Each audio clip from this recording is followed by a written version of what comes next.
নদী থেকে একটু দূরে ওই গ্রামটি খুশিপুর। গ্রামের নাম খুশিপুর হলেও এই গ্রামের মানুষের মধ্যে কোনো খুশি ছিল না, কারণ এই গ্রামের মানুষ ছিল অন্ধবিশ্বাসী।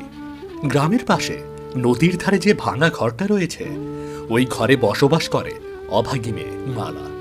ছোটবেলাতেই মালা তার বাবা মাকে হারায়, আর বড় হয়ে যার সাথে বিয়ে হয় সেও বিয়ের 2-3 মাসের মধ্যেই মারা যায়, যার কারণে গ্রামের মানুষ মালাকে অপয়া বলে গ্রাম থেকে বের করে দেয়। সেই থেকে মালা এই নদীর ধারে ছোট্ট ঘরটাতে বসবাস করে আর নদী থেকে মাছ ধরে কোনো মতে সংসার চালায়।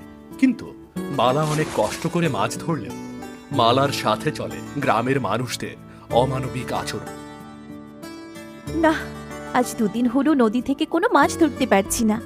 এমনিতেই কাল থেকে না খেয়ে আছি, আর আজ যদি মাছ ধরতে না পারি তাহলে তো না খেয়ে থাকতে হবে। আজও যদি কোনো মাছ না পাই তাহলে কাল নদীতে জাল ফেলার মতো শক্তিও থাকবে না। দেখি আর একটু চেষ্টা করে দেখি মাছ ধরতে পারি কিনা।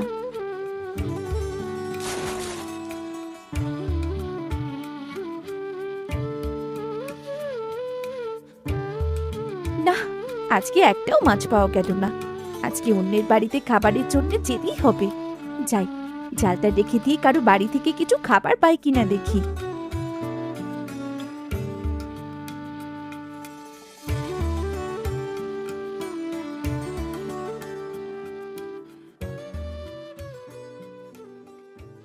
নে বাবা, নে, খা, আর একটু খা। না, আমি খাবো না। না খেলে তুই শুকিয়ে যাবি। খা বাবা, খা। না, আমি আর খেতে পারবো না। খা বাবা, খা। তোর জন্য বেশি করে খাবার রান্না করেছি, তুই না খেলে তো খাবারগুলো নষ্ট হয়ে যাবে। খা সোনা। নষ্ট হলে হোক, আমি আর খাবো না।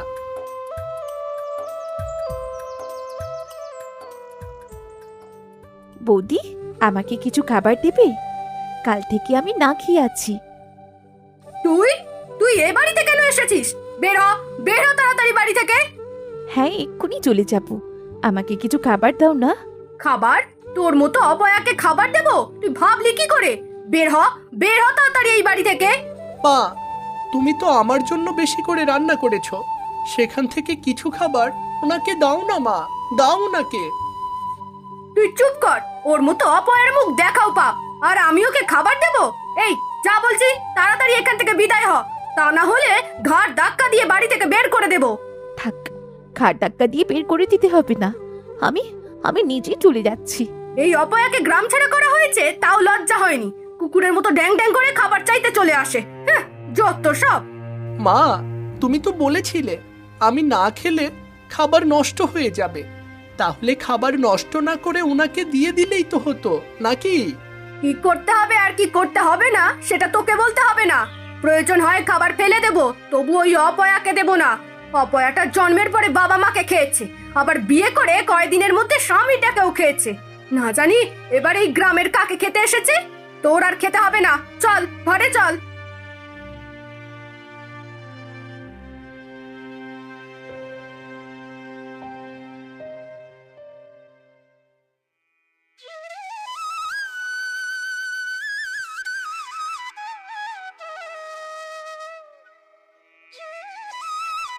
বৌদি, আমাকে কিছু খেতে দেবে? কাল থেকে না খেয়ে আছি। খেতে দেব? তা আমার বাড়িতে কি অতিথিশালা খুলে বসে আছি রে, যে তোকে খেতে দেব? না, এমনিতেই খেতে দিতে হবে না। তুমি বলো না তোমার বাড়ির কাজ করে দিই, তারপর সামান্য কিছু খেতে দিলেই হবে। আহা, আমরাও তো জমিদার নই যে এই সামান্য কাজটুকু করতে পারবো না। নিজেরাই খেতে পাই না, আবার অন্যজনকে কাজ করিয়ে খেতে দেব? আরে যা তো যা, তাড়াতাড়ি আমার চোখের সামনে থেকে চলে যা। গ্রামের অন্য কেউ যদি দেখে ফেলে না আমি তোর সাথে কথা বলছি, তাহলে আমার কপালেও দুঃখ হয়ে যাবে। যা যা এখান থেকে।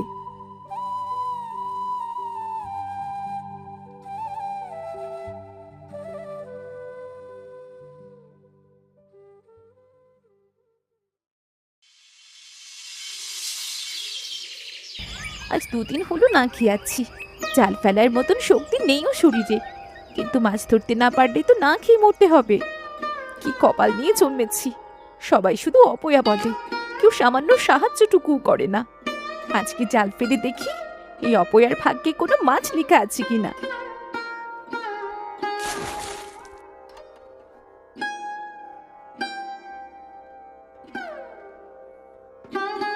এই তো এই তো জালে অনেক মাছ ধরা পড়েছে। তাড়াতাড়ি এগুলো বাজারে নিয়ে গিয়ে বিক্রি করি, কিছু খাবার নিয়ে আসি।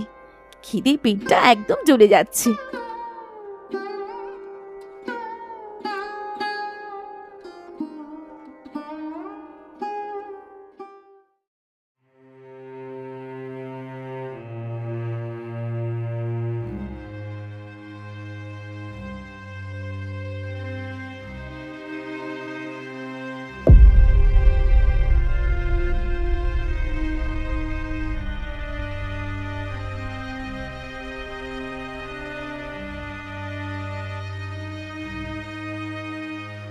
আমার মাছগুলো নিন না, দেখুন একদম তরতাজা। এই তোর মাছ তরতাজা হলে কি হবে? তুই তো অপয়া, তোর মাছ যদি খেয়ে আমার কিছু হয়ে যায়। আপনারা সবাই আমাকে অপয়া বলেন, সবাই আমাকে দেখতে চলে যান। আমি অপয়া হলে কি নদীর মাছগুলো অপয়া? না না না না, নদীর মাছ অপয়া হতে যাবে কেন? তাহলে তাহলে আমার মাছ কিনতে দোষ কোথায়? মাছগুলো নিন না। ঠিক আছে, তা তোর মাছ নিতে কত দাম দিতে হবে? হ্যাঁ, এতগুলো মাছ আপনি 200 টাকা দিন। মাছগুলোর দাম 200 টাকার কম না, তবে আমি 100 টাকার বেশি দিতে পারবো না। কেন? আপনি আমাকে কম দেবেন কেন? হ্যাঁ, এতগুলো মাছ। তা বলবো না, কিন্তু 100 টাকার বেশি আমি দিতে পারবো না। দিলে দে, না দিলে না দে, আমি ছাড়া তোর মাছ কেউ কিনবে না। ঠিক আছে, আপনি 100 টাকাই দিন।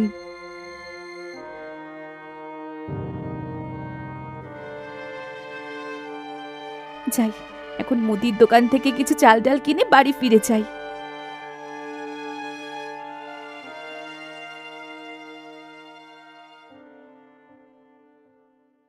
দাদা, এই টাকাটা নিন। আমাকে 4 কেজি চাল, আধা কেজি ডাল আর 200 গ্রাম তেল দিন। এই কত টাকা আছে ওখানে? 100 টাকা। 100 টাকায় এত কিছু হবে না, যাও তো এখান থেকে। কেন? 4 কেজি চাল 40 টাকা, আধা কেজি ডাল 20 টাকা আর 200 গ্রাম তেল 20 টাকা। সব নিলেও তো 20 টাকা ফেরত পাবো। আবার ফেরত? শোনো, গ্রামের সবাই বলে দিয়েছে তোমার কাছে কোনো কিছু না বেচতে, কিন্তু আমি একটু দয়ালু তাই তোমাকে মালপত্র দেবো, কিন্তু সবগুলোর দাম দ্বিগুণ দিতে হবে। একটু কম নাও না গো দাদা, জানোই তো আমি অনেক কষ্ট করে সামান্য কিছু মাছ ধরে টাকা রোজগার করি। না না না না না, কম নেওয়া যাবে না। নিলে নাও, না নিলে চলে যাও। তোমার ওই টাকায় 2 কেজি চাল, 200 গ্রাম ডাল আর 200 গ্রাম তেল পাবে। ঠিক আছে, তাই দাও। হ্যাঁ দিচ্ছি, দাও টাকাটা দাও।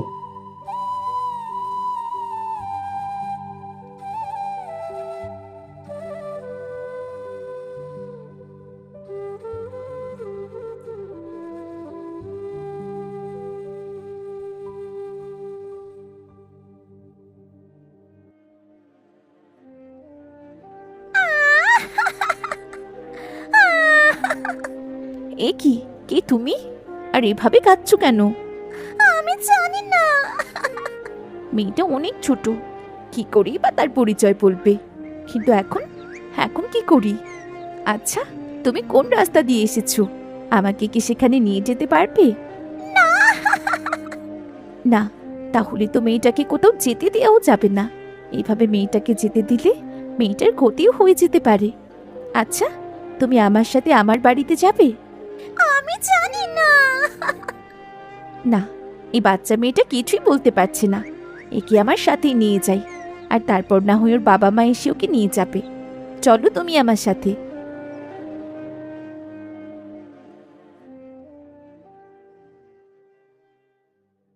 এভাবে কিছুদিন পেরিয়ে যায়, কিন্তু মেয়েটার কোনো খোঁজ মেলে না।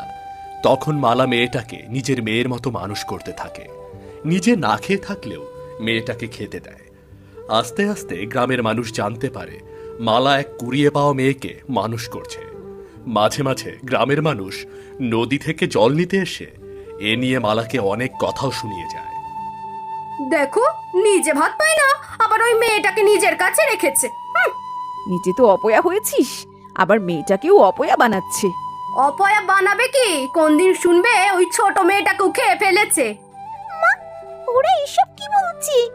কিছু না মা, তুমি ঘরে যাও। দেখেছো দেখেছো, মেয়েটা কেমন মা বলে ডাকলো। দেখতেই তো পাচ্ছি গ্রামের কারোর সাথে সম্পর্ক নেই বলে মেয়ে বানিয়ে সম্পর্ক করছে। চলো চলো, তাড়াতাড়ি জল নিয়ে চলে যাই। এই অপয়ার মুখ বেশিক্ষণ দেখলে না আমাদের ওপর আবার অভিশাপ পড়তে পারে। হ্যাঁ, তুমি ঠিকই বলেছো, তাড়াতাড়ি এখান থেকে চলে যাওয়াই ভালো। মালা বাবা মা হারা মেয়েটাকে পালন করছে বলেও গ্রামের মানুষ মালাকে নানা ধরনের কথা শোনায়। মালা সবার কথা শুনে কাউকে জবাব দিতে পারে না, কিন্তু তার চোখ দিয়ে এক চাপা কান্নার জল ঝরতে থাকে। একদিন মালা মেয়েটাকে নিয়ে খেলা করছিল। হঠাৎ সেখানে এক ভিনদেশী যুবক এসে হাজির হয়। এ কি, আপনারা কারা? আমরা কারা পরে বুঝতে পারবেন, আগে মেয়েটার চোখের বাঁধন খুলে দিন। কেন? ওর চোখের বাঁধন খুলে দেব কেন? দেখছেন না আমি আরো খেলছি। একবার বাঁধন খুলে দিন, তারপর সব বুঝতে পারবেন। দিন ওর বাঁধন খুলে। ঠিক আছে, খুলছি।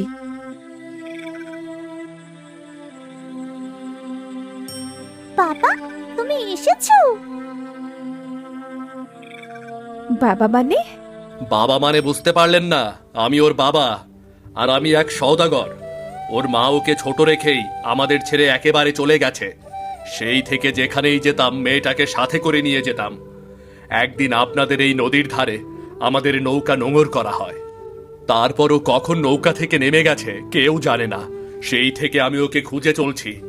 আজ আপনাদের গ্রামে এসে জানতে পারলাম ও আপনার কাছে আছে, তাই সরাসরি এখানে চলে আসলাম। এসেছেন, ভালোই করেছেন। মেয়েটা আমার কাছে থাকলে আমার মতো অপয়া হয়ে যেত। এ কি বলছেন আপনি? আপনি অপয়া হতে যাবেন কেন? মানুষ কখনো অপয়া হয় না। তা নয় তো কি, জন্মের পরই বাবা মা মরে গেছে। মানুষের বাড়ি চেয়ে চিনতে খেয়ে বড় হয়েছিলাম। এক বেচারা এমন চেনেও ভালোবেসে বিয়ে করেছিল, কিন্তু বিয়ের কয়েক মাস পরে সেও মরে গেল। তাহলে আমি অপয়া নয় তো কি?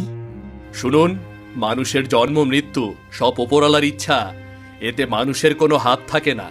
তাই এসব ভেবে নিজেকে দোষী ভাববেন না। নিজেকে দোষী না ভেবে কি করব?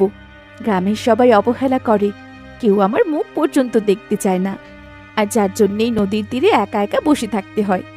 এমন জীবনের দোষ দেব না তো কি করব? যান, আপনি আপনার মেয়েকে নিয়ে চলে যান। বাবা, মাকে সাথে নিয়ে যাবেন না? আমি মাকে ছাড়া যাব না। হ্যাঁ, আমি তোমার মাকেও নিয়ে যাব। যাবেন আমাদের সাথে আমার মেয়ের মা হয়ে। সেখানে আপনাকে কেউ অপয়া বলবে না। কথা দিচ্ছি, আপনার জীবনের ওপর আর কোনো অভিযোগ থাকতে দেব না আমি। সারা জীবন আমার মেয়ের মা হয়ে থাকবেন আপনি।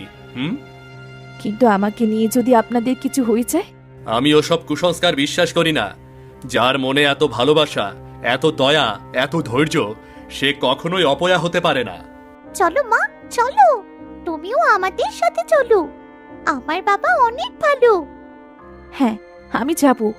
আমি আর এই অপয়া অপবাদ নিয়ে মুখ বুজে এত কষ্ট সইতে পারবো না। যাব আমি। মালা তার কষ্টের জীবনের কথা মনে করে সওদাগরের কথা ফেলতে পারে না। তাই সে তার কষ্টের জীবন ত্যাগ করে এই ঘৃণিত গ্রাম ছেড়ে সওদাগরের সাথে সুখের সফরে রওনা হয়। মালা নতুন রাজ্যে, নতুন গ্রামে, নতুন করে বাঁচতে শুরু করে। মালার অপয়া জীবনের এখানেই সমাপ্তি হয়।